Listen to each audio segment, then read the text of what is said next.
So as an executive coach, I also work with my own executive coach. I think there's always something that I can learn about my personal development, my blind spots, etc. And by the way, I think that if everyone in the world had an executive coach and a therapist, the world would be a better place. Obviously, we'd need to do a lot more training of coaches and therapists, but that certainly would lead us to listen better, communicate better, and understand each other better. So I'm all for that. But anyway, in my engagement with my executive coach, I was complaining a lot about a client. And that client hadn't gotten back to me about a proposal that I had sent. I'm sure you've all experienced this. And this was a pattern too. And I was complaining, and she said, Lori, I want you to look at the resentment that you have for this client as a gift. And I was like, WTF? You want me to look at it as a gift? And I thought, okay. At first, I was kind of annoyed at her, honestly.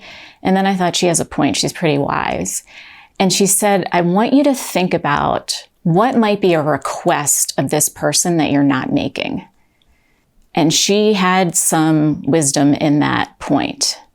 So I kind of stepped back and I thought, yeah, she's absolutely right. I had not made a clear request to this client of when I needed to hear back from him. And so what I did and what I teach now, thanks to the advice I got from my coach, was step back and say, okay, what is the complaint, or what is the thing I'm frustrated with? He wasn't getting back to me. What is it that I need? Well, in my business, I need to know what I'm working on, what I'm not working on. It was for an offsite. I needed to know, was I actually going to need to be in California on January 5th or not?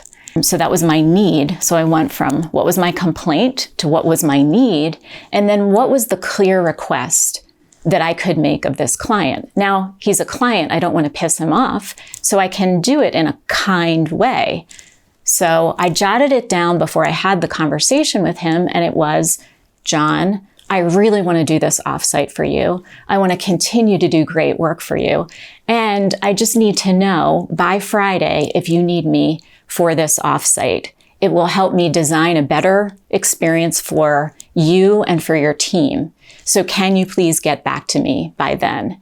And by making a clear request, I was able to set my own boundaries as well as help him set some for him, because then he had a clear deadline. So I invite you to take a look at when you're kind of annoyed with someone or you're feeling resentment, think about how you might transition that annoyance or that resentment into a clear request. I do want to make clear that I'm not saying that every complaint we have in the world you can turn into a clear request. We can't control everything. This is really for the complaints that we have control over. So try it out and let me know how it goes.